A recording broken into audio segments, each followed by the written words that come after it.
Well, my 12th ranked team is the 3-3 Dallas Cowboys. Wow, how hard! I bet you're wow. Well, Where'd you have them last week? Really high. I mean, this is the what? 1, 2, 3. Of all the 3-win teams, I have them rated the highest, but second ranked offense, 9th ranked defense in the league. It's just really hard to put them any lower. You know what I'm saying? Even though they've lost 3 in a row now. Yep. I mean, lost to the Jets. How can they ever live that one down? They look lost on but the stats say differently. But that's why you can't go by the stats. You watch the game and see them like something is not right. I mean, do you think they gave up? I mean, do you think heck no. I mean, do you think they've tuned out Garrett? No, that just I mean, we're in this Dallas market, and everyone you've heard about Garrett. Have they? No, they haven't quit on him because they played hard. I mean, you just look at the night. At one time, they had 8 starters out. 8. Look at their top receiver goes out the first series with pulled quad. You got 2 backup offensive tackles in there. You've got your left guard is the only healthy offensive lineman you got. You got your starting center, whose strength is not anywhere close to where it's supposed to be. Mm-hmm. Right guard, Zach Martin, the best guard in the league. He's got a hurt back. You can see that immediately. You got the 55-year-old Jason Witten, who is your best tight end. That tells you how that thing is. Your running backs looked good. I mean, they still rushed for over 100 yards. Defensively, that's scary, guy falling down and giving up a 92-yard touchdown. Then, by the way, both your starting corners went out in that game with injuries. Your middle linebacker went out with injuries. Your starting tackle, defensive tackle, just got put on IR for the year because his hips were so bad. He's got to have surgery on both of them. It's just your second string defensive end who plays almost 20 snaps a game. He went out in the first series or 2 with a concussion protocol. So I mean, you just start looking at just a litany of injuries everywhere, and it just wasn't good. And certainly can't blame it on talent, but I don't know if it's schemes. Tony Romo was alluding to the fact that maybe he said, "Oh, Jason Garrett's got his fingerprints all over this game plan." Maybe they should do more play action and stuff, and then just watching that game, man, 6 penalties on 6 plays for both teams. It's just unwatchable, man. Nobody wants to see that mess. But anyway, that's enough of my rant. I got the Cowboys at 12. Who do you have at 11, Michael? Detroit. Okay. Wow, that's really high for a 2-win team. Tell me more.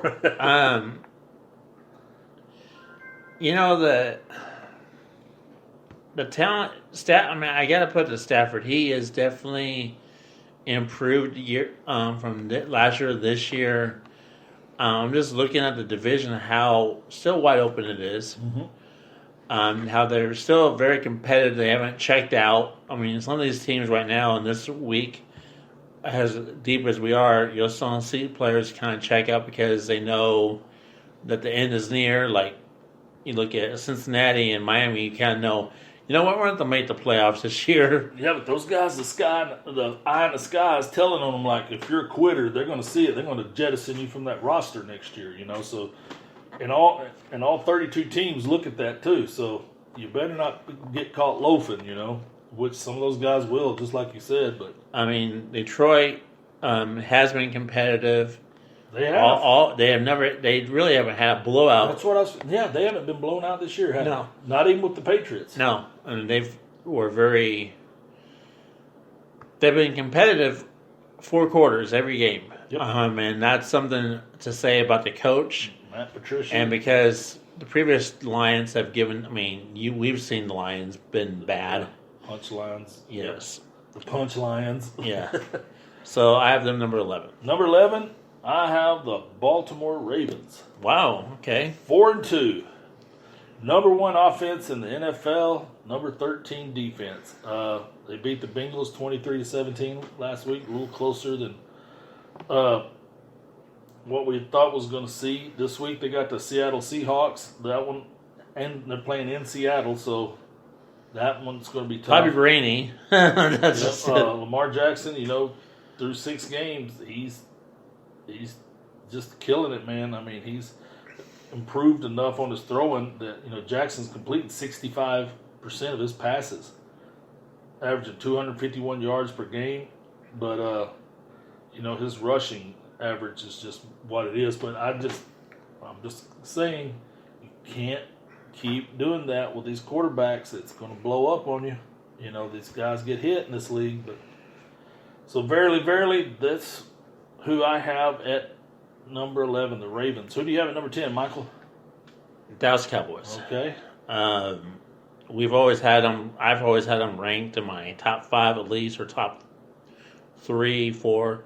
But I don't know what's going on with Dallas Cowboys. I don't know if Jason Garrett's 10 years expired, if the 9 years. 9 years and the sell-by date on the gallon of milk is ready to be molded and ready to be tossed, because the way that if they were here in the media this whole week and make them look like the Cowboys haven't won a game. I know. And I mean, the 3 losses they've had are ones that we've all should have counted. I mean, They were right there with all of them. They didn't even get blown out. The only one I could really kind of would have been what if would have been the Saints.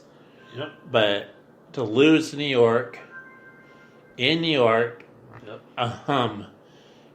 and I'm just predicting that. I'm just saying this, and I don't know if I'm right or not.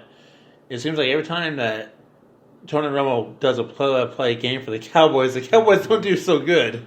Yeah, he's not a good omen. No, he's not. And I don't know what Jason. I don't know what. It's something really to see how they do, because after this they do have a bye. And if they win, the quietness will come over for Jason Garrett's head. Yep. But if they lose and they go into a bye, it's gonna be worse than what it is this week. Yeah. And I mean, remember last year they started off really slow. Before they got Amari Cooper, they were getting beat pretty bad too. So we'll see if they can right the ship. I mean, the good positive thing is the Cowboys do have a bye, so the players that are injured have a while to get healed up. Yep. But that's why the Cowboys, and it's still in my top 10, but number 10. How about you? Number 10, I got the Panthers, 4-2, 18th ranked offense, 11th ranked defense. This Kyle Allen just has his, with the playbook they're running with him. I mean, he's playing within himself. The game's not too big for him. I mean, Christian McCaffrey is, he's definitely got to be an NFL MVP candidate. He's averaging more than 153 yards a game, total offense. They just beat the Buccaneers 37-26. They got a bye week this week. Perfect time to rest. Defense is quite formidable for them, and they're off. I mean, you look up there and see them; they're 18th in yards. That's pretty impressive with the rookie undrafted quarterback. So that's where I have them. Who do you have at number 9, Michael? Minnesota. Okay. Definitely coming over 2 wins in a row. Cousins have definitely stepped it up, kind of made peace with his offensive wide receivers. Yep. It just seems like a different Vikings last couple of games that I've been able to kind of see. It seems like, Cousins had career high touchdown passes last week. Mm-hmm. They're that team to play with. I mean, it's gonna be good when they go against Green Bay, and because that's gonna be the division. I mean, that's gonna be how those games planned out for me. And I'm just seeing I don't know if you're watching the Vikings this year, but they seem like a lot different. Yeah, they run the ball a lot. Run it a lot. And that's why I have number 9. Number 9, I've got the 4-2 Houston Texans. Okay. 6th ranked offense in the league. You know, Deshaun Watson's just he throw his hat in the ring for MVP too at this point. 18th ranked defense. They just come off a big win, beating the Chiefs 31-24. This week they got a tough one at Indianapolis playing the Colts. So the winner of this one will be the big dog in the AFC South. You know, Bill O'Brien, boy, he's got these guys. He's got them playing well. He's took some risk as general manager, and you know, as long as they can keep Deshaun Watson healthy and keep him from getting sacked to death. Last week he didn't get sacked, but I predicted that when they played him. I told you that I didn't think the Chiefs had anybody could get home. So that's who I have at number 9. Who do you have at number 8, Michael? I have Baltimore Ravens. Okay. Lamar Jackson just he's dynamic. I'm worried that he could fall into the Robert Griffin injury prone scenario because he's trying too hard, and that's what I kind of see. Running the ball too much. Running the ball. They do go to Seattle, like you said. Go to Seattle. That definitely will be a high, powerful game for both, for Wilson and for Jackson. See, Davian Clowney can make a play that way. Yes. So, you know, I'm not giving anything wrong, nothing giving up on the Ravens, but I'm just more concerned about how their quarterback is going to be looking later on, right, 4 or 5 weeks from now. So I have them number 8. Number 8, I've got the 4-2 Minnesota Vikings. Had them like 15th last week, but hey, 11th ranked offense, 5th ranked defense. That's pretty salty right there.